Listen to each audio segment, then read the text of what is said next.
لومي نصنعو خفلي كنت أحواتين حاتين كزاربوت صنحو كاب 16 كساب 30 حدني أنا جن كاب 15 جميرة كنببمو شعو حساباتي كهبي مالتي كاب 15 كسا 17 كمزبل تفكرون انتهونكم سي تزازاتي حلو أنا نبو خلموني نسو دما نزل عالم مساخاتكم زنبر كالمة صنعنة أخبكم نتمنفس حقي عالم زي تريون زي تفلطون سلازخونت كتقبلو أيكون اللاني نسخاتكم قنام مساخاتكم يحدر أباخاتكم نكنبر يموت فلطو ويخوم يبلنا كبرنا قويتا يخون آمين بزعباتا قطر 15 أنتو يا قدما بينا تزراري من هيرنا كلنا أبتا قطر 15 زل حساب أتكيرنا كن زرارة صبوئيو دحر نتحتور نمسبنا تمساسال حساب سلازخلو نتابو قطر 15 زل مستي زقطل حساب كزاربي مالتي أبزو قويتا بزعباتي نسو مسكده زلقخو منفس قدوشي ززارب زلو آمين كابز زعبي زحقوس بسرات دما يلن كبرن قويتا يخون آمين كابز زعبي بسرات ولا حريلن قويتا دك مزامورتو لبوم زقوهاي سلمنتاي اندحرينا لبوم زحازن سلمنتاي اندحرينا قويتا يسوس كريستوس كخيدي سلازبلومي حدا سبسي مساخم قني غاشاسي نعبنت مساخم قنيسي اجي ادي كل غزي خمس تبل اديسي مش خيد كريايلي ناب جرمن خيد مسرع اخواس مصاخو تبلو خلخم دس زبلنا كدكو تبلو خلخم بقى زلبخاس بقى يربش دس هيبلكان تبل مالتي مانم كدكو زفتو سب يلن مصاخو بطعمي زحغوسكا كدكو زبل جن لبخا خم زربص يزغبرنا غويتا ابزي كخيديلو بقى تزاريبوم بو لبوم غيو خنسو بقى كمي غيروم كاب ممهروم كفليو بتعم سلازخبدوم حزينوم ابزنبرلو اوان ايو نزب سرات زنغروم زلو يسوس كريستوس غويتا امين بتعم كحغوسنا يغبوي غويتا يسوس كريستوس كوميلوم كوي كتحغوسو لي يغباكم نيريلو انا نابو خيدالو كبلكم كلوس نسحاتكم كو كتحغوسو لي يغبا نيريلو انا ابي بسراتيو ابز غويتا ندق مزامورت زنغروم زلو غويتا يسوس مسኦም نوحد عامتات يصنيحو مالسي نسلسته عامتن فرعاني خصنح تي ابو سدو مصنانع منفس قدوس غنا نزل عالم مسኦም زنبري امين نزل عالم مسانا زنبر منفس يمص خم زلو كوي زنغروم زلو كبرن غويتا يخون تزبلص مصالو كاب انتاي زبل مصحف قدوسي كابتي كبر قداماي كبري زابيت زياسي تادحراي كبري بلص يبل مش مصحف قدوس كفيتኛው كبر يلق يوهالኛው كبر يبلطال ይላል ሐቀደ ቅዱሳን ስለዚህ በቃ ሕጂ ዝበለጸ ነገር ይዝኸውና አኹም ይዝብሎም ዘሎ ኢየሱስ ክርስቶስ ጎይታ ኢየሱስ ንመንፈስ ቅዱስ አብዚ ሒዝና ዘለና ክፍሊ መጸናነዒ መንፈስ ሐቂ ልገልጽወሎ ኢየሱስ ጎይታ ናብቲ ዝቕጽሉ ምዕራፋት ክንሐልፍ ኮለና ድማ ብተወሳኺ ናብ ኩሉ ሐቂ ዝመርሕ መራሒ መምህር እናበለ ይገልጾ ሓደ ሰብ ዝጸናና ማዓሲ እንደሕርኢና ጽቡቅ ጌርኩም ስምዕና ቅዱሳን ሓደ ሰብ ዝጸናና ማዓሲ እንደሕርኢና ነቲ ዝሰአኑ ነገር ዝትክዕ ነገር ክረክብ ኮሎይ አይኮን እንዴ ዘጸናነ ክረክብ ኮሎይ ዝጸናና ጎይታ ኢየሱስ አብዚ እንታይ ዝብሎም ዘሎ እንደሕሪና ዋላኳ አነ ክፍለይኩም እንተኾንኩ ንአይ ዝትክዓን መንፈስ ቅዱስ ወይ መጸናነዒ መንፈስ ሐቂ ክመጽዩ በዚ ድማ ትሕጎሱ በዚ ክትጸናነዑኹም ይብሎም ዘሎ እግዚአብሔር ስሙ ይባረክ 18 ኢሳን ታብለናሲ አነ ዘግታማት ኮይንኩም አይሃድገኩምኔ ናባሃትኩም ክመጽየ ቁሩብ ጊዜ ዓለም ደጊማይ ክትረእንንያ ንስኻትኩም ግና ክትርእዩኒኹም አነ ህያውሞ ንስኻትኩምን ህያዋን ክትኮኑኹም በታ መዓልትቲአ አነ አባቦይ ንስኻትኩም ከአባይ አነው ናባሃትኩም ምህላወይ ክትፈልጡ ይኹም ይብለና ብጣዕሚ ዘገርም ኮይ እዚ ጎይታ ኢየሱስ ክርስቶስ አብዚ ምዕራፋት ዘዛረቦ ቃላት ልዕሊ ትምርዳእና ዝኾነ ኮይ ብቐሊሉ ክንርድኦ ዘይንኽእል ሚስጥራት ኮይ ዘዛረብ ዘሎ አብዚ እንድሕርኒ ነቲ ነንብቦ ዘለና ቃል በደንብ ያስተብሂልናሉ ጎይታ ኢየሱስ አብዚ ክፍሊ ዝዛረቦ ዘሎ ኮሎ ናይ ምጽንና ቃል ኩሉ ዝዛረቦ ብዚ ክፍሊ ናይ ምጽንና እዩ አሜን ልብኹም አይሸበሪሉ ጀሚሩ ክሳዕዛ በጽሕና ዘለና ቁጽሪ በቲ መንፈስ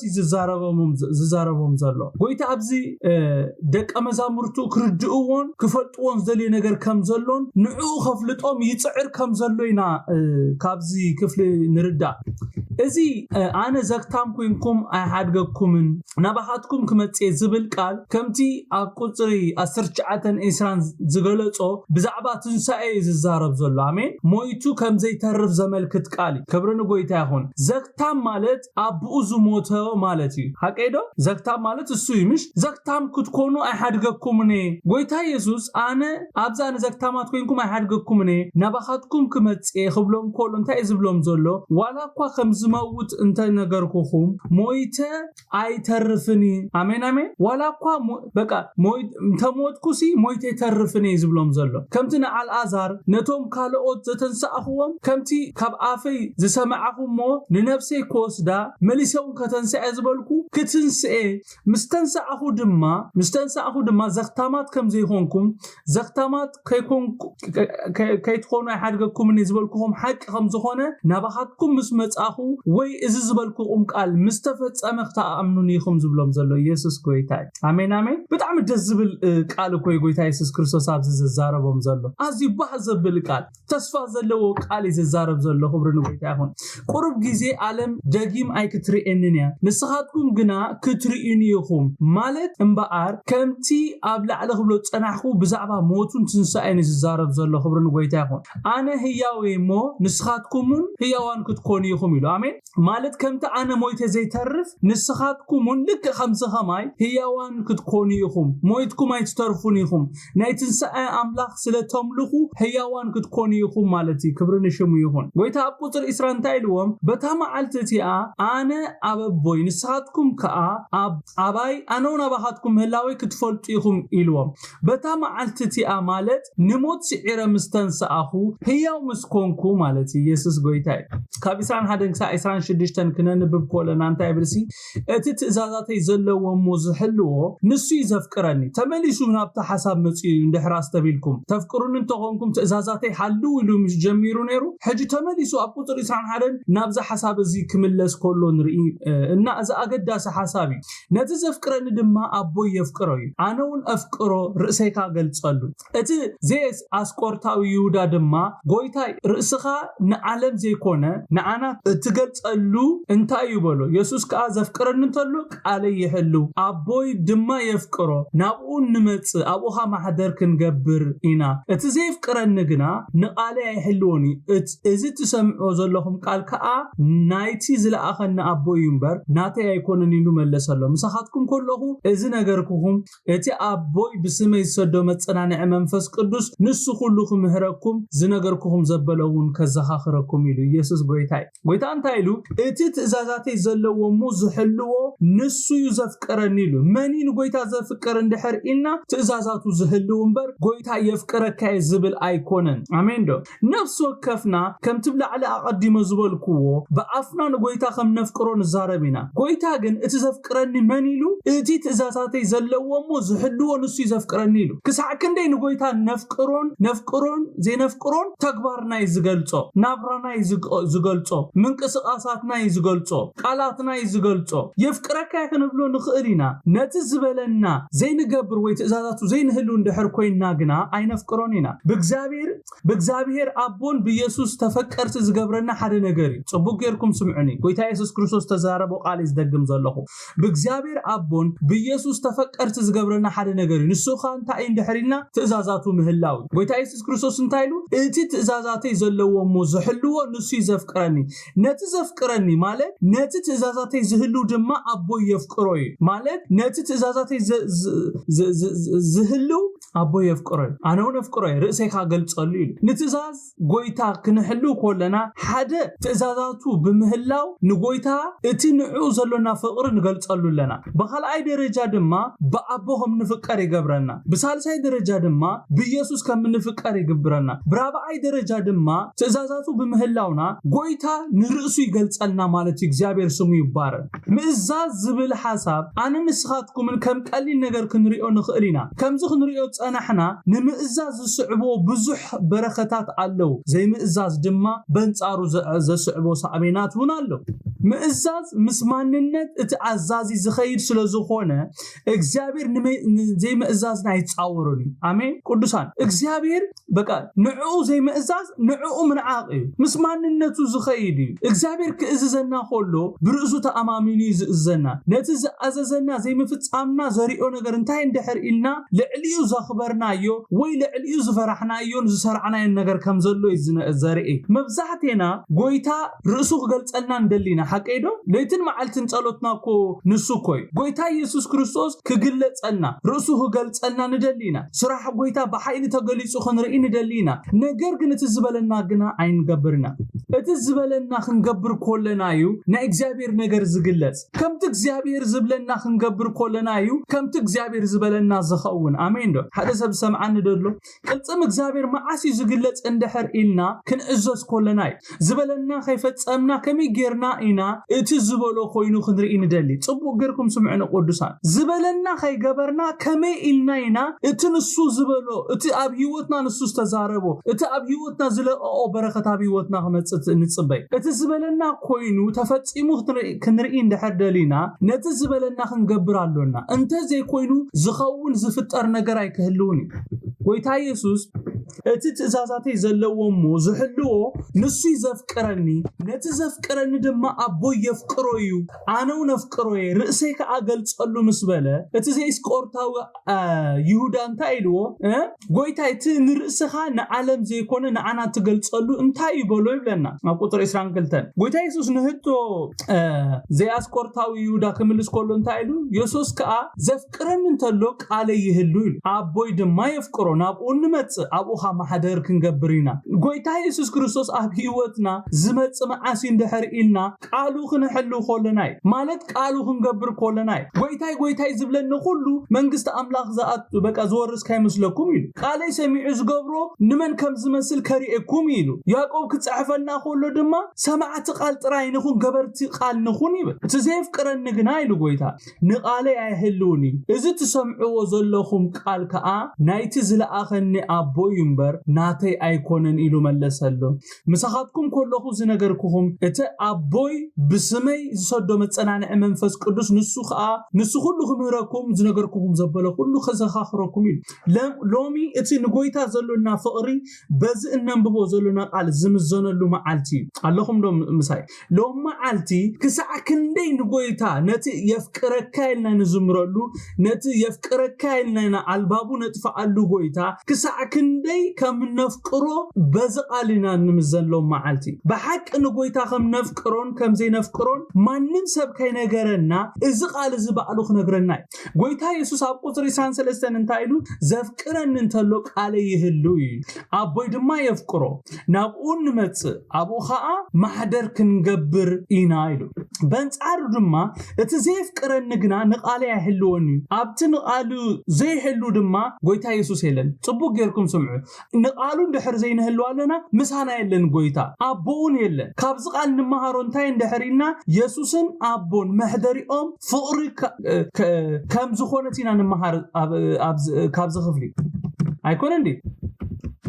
ፍቕሪ ዘፍቅር ትእዛዝ እግዚአብሔር ወይ ድማ ንቃሉ ይፍጽም ይህሉ አሜን ዘፍቅር ትእዛዝ እግዚአብሔር ወይ ድማ ንቃሉ ይፍጽምን ይህሉኒ ዘፍቅር ማለት ንቃሉ ዝህሉ በአቦ ተፈታዊ ይኸውን አሜን እንድሕር ንቃሉ ሓሊና ንቃሉ ፈጽምናዮ በአቦ ተፈታውት ንኸውን ዘፍቅር ማሕደር መንፈስ ቅዱስ ይኸውን አሜን አሜን አሜን ከምቲ ኢየሱስ ዝበሎ አቦን ወድን መንፈስ ቅዱስን ኣብቲ ዘፍቅር ሰብ ማሕደር ማለት መንበሪኦም ገብሩ ማለት አቡ ይሰፍሩ ማለት ጎይታ ኣብ ፍቕሪ ዝሰፍር ጎይታ ኣብ ፍቕሪ ዝነብር ናይ እግዚአብሔር ማንነት ፍቕሪ ፍቕሪ ስለዝደረኾ እዩ ንወዱን ኢየሱስ ክርስቶስ ናብ ዓለም ሰዲድዎ ናይ እግዚአብሔር ቃል ምእዛዝ ከም መስዋዕት ከም ዝበልጽ ይነግረና ሓቀይደ ቅዱሳን ኣብ ቀዳማይ ሳሙኤል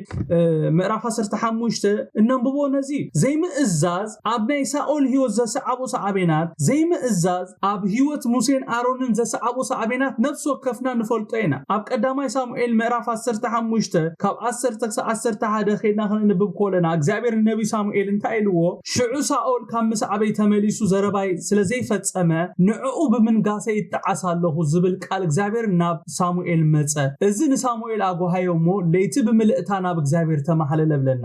ኣብዚ ምዕራፍ ከም ንሪኦ ንእግዚአብሔር አቦ ከም ዝጣዓስ ዝገበሩ እንታይ እንድሕር ኢልና ሳኦል እግዚአብሔር ዝሃቦ ተልእኾ ብዘይ ምፍጻሙ ወይ ዝበሎ ብዘይ ምግባር ኣይኮነን ዲ ንእግዚአብሔር ዘቆጥዖ ናይ ሳኦል ዘይ ምእዛዝ ዝተባህሎ ዘይ ምግባር እግዚአብሔር ቀድሚ ዘረባይ ስለዘይ ፈጸመ ምባሉ ዝበሎ ነገር እንታይ እንድሕር ኢልና ሳኦል ካብ ምስ ዓበይ ተመሊሱ ኢሉ ነቲ እግዚአብሔር ዘዓዘዘና ካብ ምግባር ደው ክንብል ኮለና ካብታ ሰዓት ኒኒዮ ንእግዚአብሔር ካብ ምስ ዓብ ደው አቢልና ለና ማለት እዩ ኣለኹም ዶ ቅዱሳን ዝተባሃልናዮ በቃ ዘይ ንገብር እንድሕር ኣለና ኦሬዲ ንጎይታ ኢየሱስ ክርስቶስ ካብ ምስ ዓብ ደው አቢልና ለና ቅዱሳን መስዋዕትና ኣብ ቅድሚ እግዚአብሔር ተቀባልነት ዝረኽቡ ካብ ምእዛዝ ዝወፀ መስዋዕት ኸውን ኮሎ ጥራይ ኣለኹም ዶ ምሳይ ምእዛዝና ኣብ ቅድሚ እግዚአብሔር ተቀባልነት ዝረክብ እግዚአብሔር ንመስዋዕትና ከም ጥዑም ጨና ዝቕበሎ ካብ ምእዛዝ ዝወፀ መስዋዕት ኸውን ኮሎ ጥራይ ነቢ ሳሙኤል ንሳኦል ኣብ ቁጽሪ 22 ኣብ ምዕራፍ 15-22 ዝበሎ እንታይ እንድሕሪልና ሳሙኤል ካን እግዚአብሔር ዝሓረር መስዋዕትን ሕሩድን ከም ምስማዕ ድሓይ እግዚአብሔር ገይሩ ዶ ይሕጉሶይ እግዚአብሔር ምስማዕ ማለት ምስማዕን ምግባርን ሓደ ዓይነት ቃል እዩ ኣብዚ ዝጥቀም ዘሎ ሓንሳብ ምስማዕ ይብሎ ሓንሳብ ቃል ዝገብር ይብሎ ምስማዕ እንድሕር ከይድኩም ሻማ ዝብል ቃል ናይ ሂብሩ ከይድኩም እንድሕር አንቢብኩም ምግባር ዝብል ቃል ትርጉም ኣለዎ ስለዚ ምስማዕ ዝብል ቃል ሰሚዑ ዝገብሮ ከም ዝብል ማለት እዩ እንታይ ኢልዎ ነቢ ሳሙኤል ንእግዚአብሔር ዝሓረር መስዋዕት ሕሩድን ከም ምስማዕ ድሓይ እግዚአብሔር ገይሩ ዶ ይሕጉሶይ do you think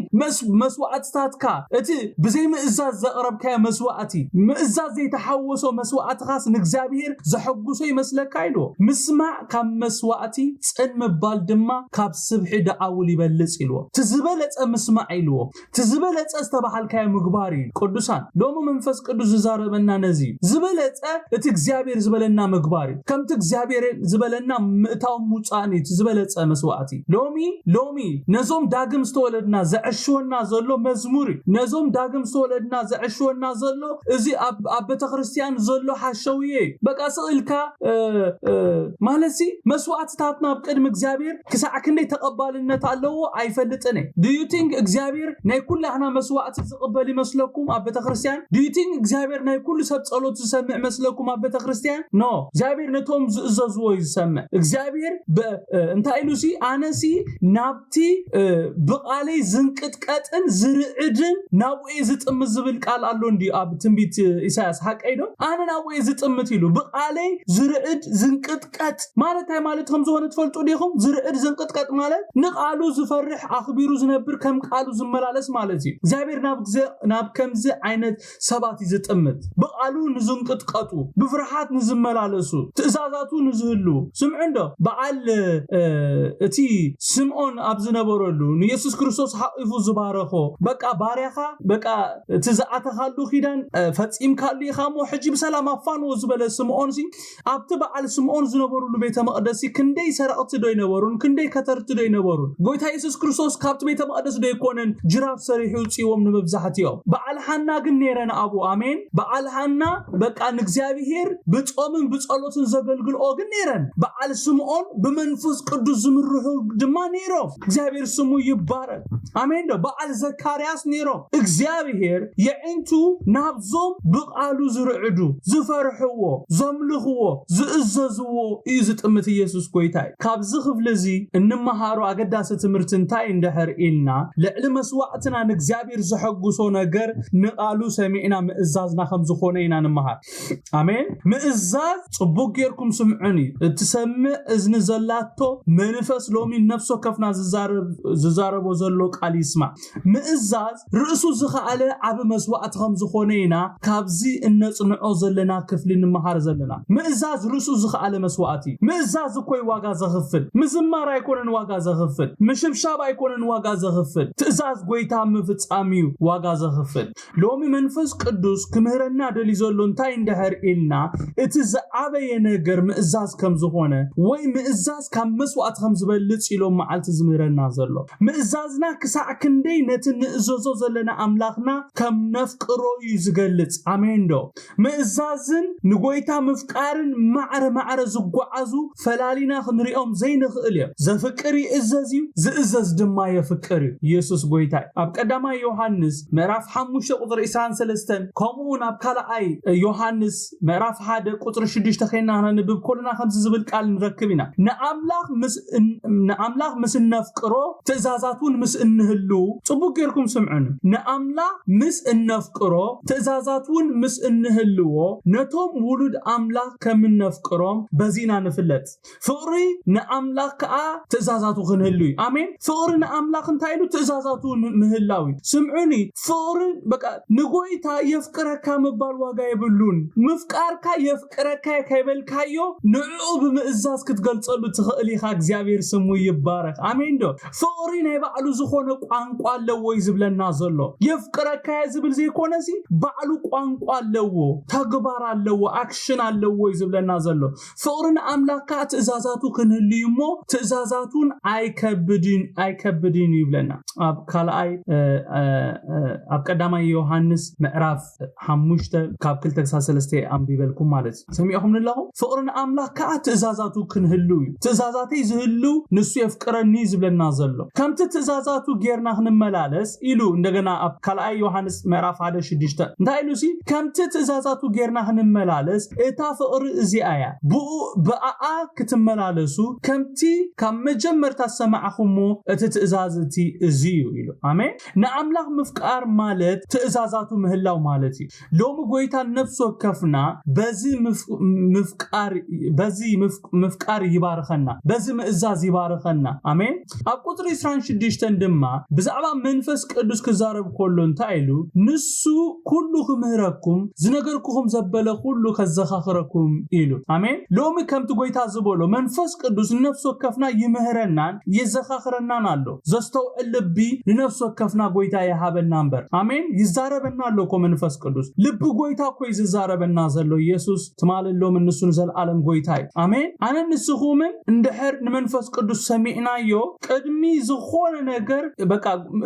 መንፈስ ቅዱስ እኮ በቃ ዝነገርኩኹም ዘበለ ከዘኻኽረኩም እዩ ክምህረኩም እዩ ናብ ኩሉ ሓቂ በቃ ከመርሓኩም እዩ ብዛዕባ ዝመጽ ዘበለ ሁሉ ከፍልጠኩም ይተባሂልና ኣለናኩ እዚ ፕሪቪሌጅ ዘለና ኮነና ንሕና ብዛዕባ ዝመጽውን ኣቀዲምና ክንፈልጥ መሰል ዝተዋሃበና ውሉድ ኣምላኽና ኢየሱስ ክርስቶስ ጎይታ ሃሌሉያ ካብ 27-31 ድማ ከምዚ ሰላም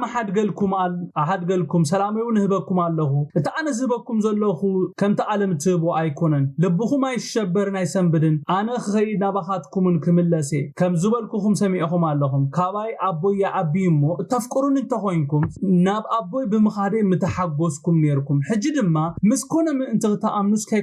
ከይኮነ ነጊረኩም ኣለኹ ገዛኢ ዘዓለም እዚኣ ይመጽእ ኣሎ እሞ ኣባይ ሓንቲ እኳ የብሉን ደጊም ምሳኻትኩም ብዙሕ ኣይዛረብኒ ግናኸ ኣነ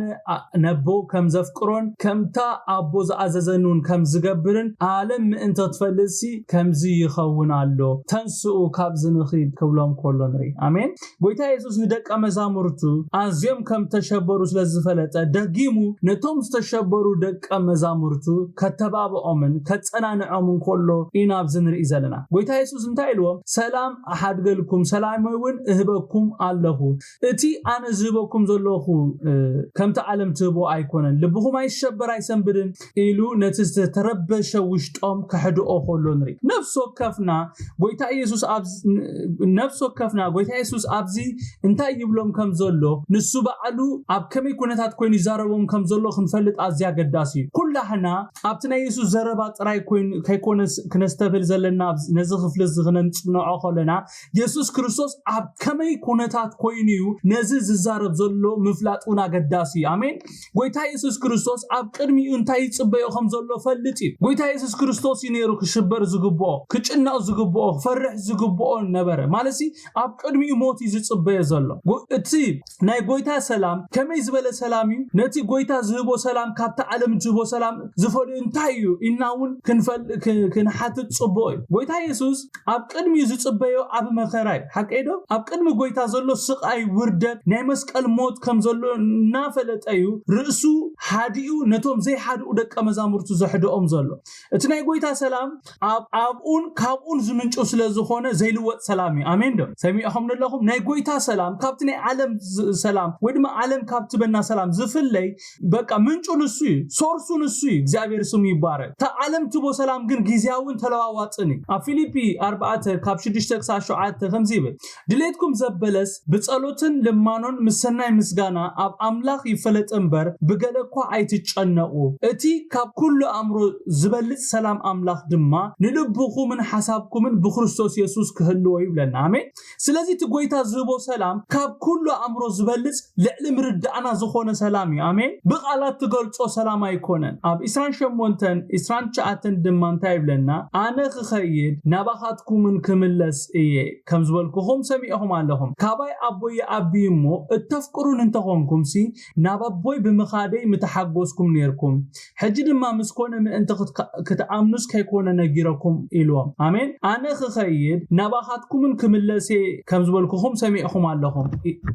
ኢሉ ዝብሎም ዘሎ ብዛዕባ እቲ ድሕሪ ትንሳኤ ማለት እዩ አሜን ጎይታ ኢየሱስ እቲ ናብ ኣቦ ምኻዱ ኣዝዩ ዘሐጉስ ነገር ምዃኑ ክነግሮም ከሎ እዚ ንደቀ መዛሙርቱ ቀሊል ዘረባ ኣይኮነን ጎይታ ኢየሱስ ክርስቶስ ስለምንታይ ከምኡ ብላሎ ይርድኦ እዩ ደቀ መዛሙርቱ ግን ክሳዕ ሕጂ እቲ ናይ ኢየሱስ ክርስቶስ ዘረባ ስለዘይተረድኦም ጎይታ ኢየሱስ ክርስቶስ በቃ ይረዳዮም ኣይረዳዮም ዳሃር ክርድኦም ስለዝኾነ ሰኢሉ ክዛረቦም ከሎ ንርኢ ማለት ከይኮነ ከሎ ሕጂ ነግረኩም ኣለኹ እናበለስ እቲ ክዛረቦም ዘለዎ እቲ ከመሓላልፎ ዝደልዮ መልእኽቲ የመሓላልፎ ኣሎ ማለት እዩ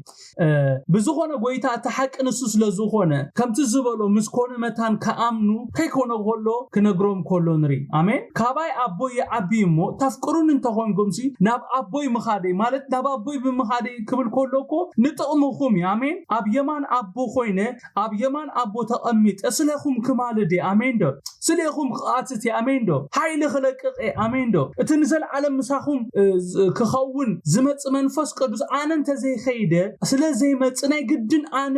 ክኸይድ ኣለኒ እዚ ብምዃኑ ትሕጎሱ ዘለኩም ይዝብሎም ዘሎ ኢየሱስ ክርስቶስ ጎይታ ቁጥር 30-31 ገዛኢ ዘዓለም እዚኣ ይመጽእ ኣሎሞ ኣባይ ሓንቲ እኳ የብሉን ደጊም ምሳኻትኩም ብዙሕ ኣይዛረብኒ ግናኸ ኣነ ነቦ ከም ዘፍቅሮን አሜን ከምታ ኣቦ ዝኣዘዘኑን ከም ዝገብርን ነቦ ከም ዘፍቅር ጎይታ ኢየሱስ ክርስቶስ ብምንታይ ኢና ንፈልጥ እንድሕር ኢልና ከምቲ ኢየሱስ ክርስቶስ ዝበሎ ከምታ ኣቦ ዝኣዘዘኑን ከም ዝገብርን ዓለም ምእንቲ ክትፈልጥ ኣነ ከምቲ ኣቦ ዝኣዘዘኒ ከም ዝገብር ዓለም ክትፈልጥ ኢሉ ኣቦ ፈልጥ ኢሉ ንዕኡ ከኽብር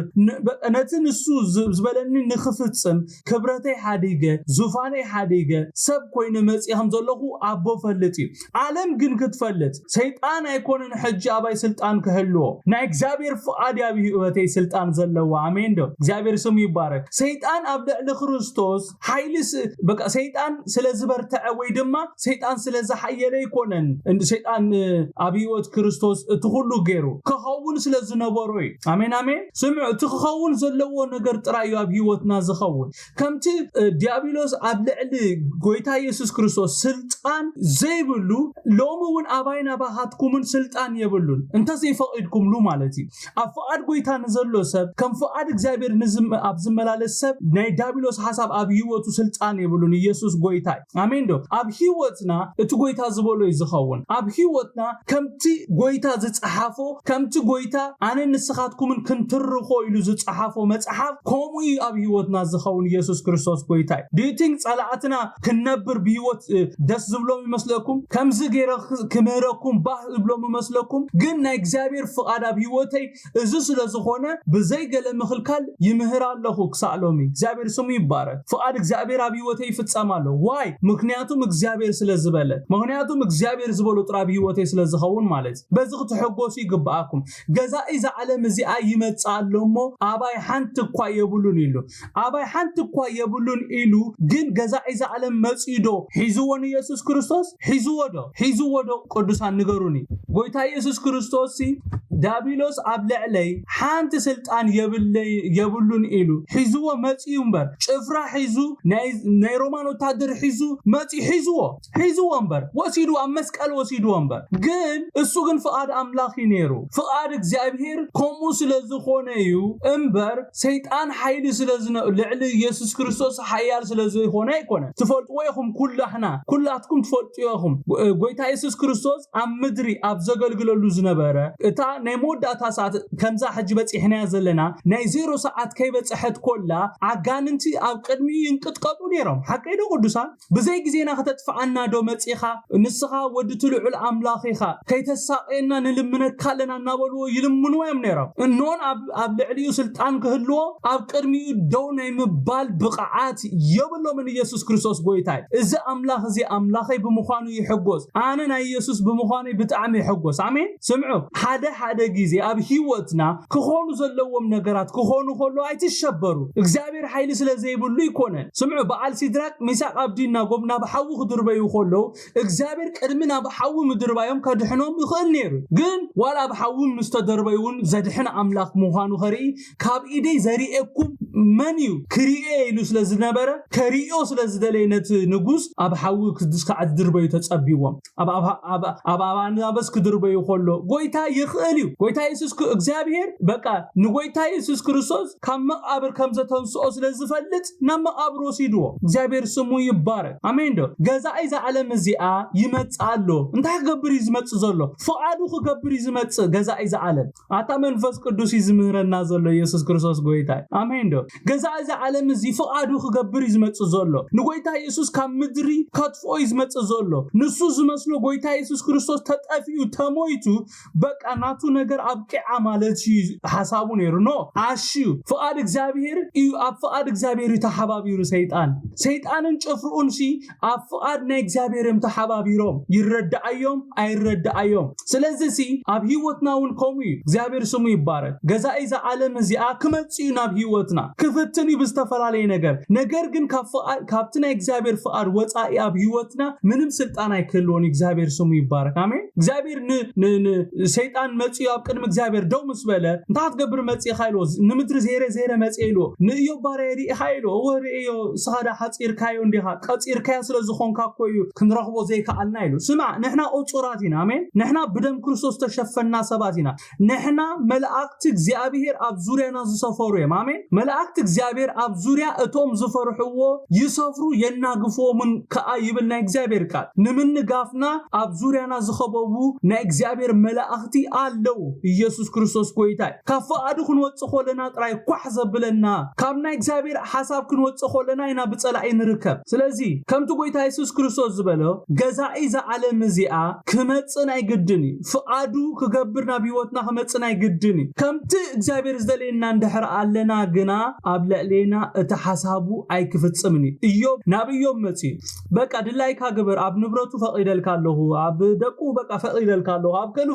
فقيدل كاللهو أب نفسو غن كايت متيلو كل فتينو سلطون أب قربتو متي نفسو خايت تنقفيلو قويتا خلكيلو إخزابير كالكيلو آمين دو إزي كل زبلكم زلخو قويتا يسوس كريستوس انتاي مالتو خمزو خونه خردعكم سلزدلخوي غزا إذا علم زي أي متعلمو أباي حانتقوا يبلون مالت فقادو أب لعليك قبر سلطان يبلون فقاد إخزابيريو أب هيوتي كفتسم يزبلهم زلو إخزابير يمسكن بزي أنا نسخاتكم من كده حبوس يقبقنا آمين فقاد إخزابير تراي أب هيوتنا زفتسم آمين ኢየሱስ ክርስቶስ ትማልን ሎሚ ንሱ ንዘለዓለም ሕያው ወይታ ብነገር ኩሉ ይባረኩም ጸጉ የብዛሓልኩም ናይ ሎሚ ባይብል ስታዲን ኣብ ዝወዲና ኣለና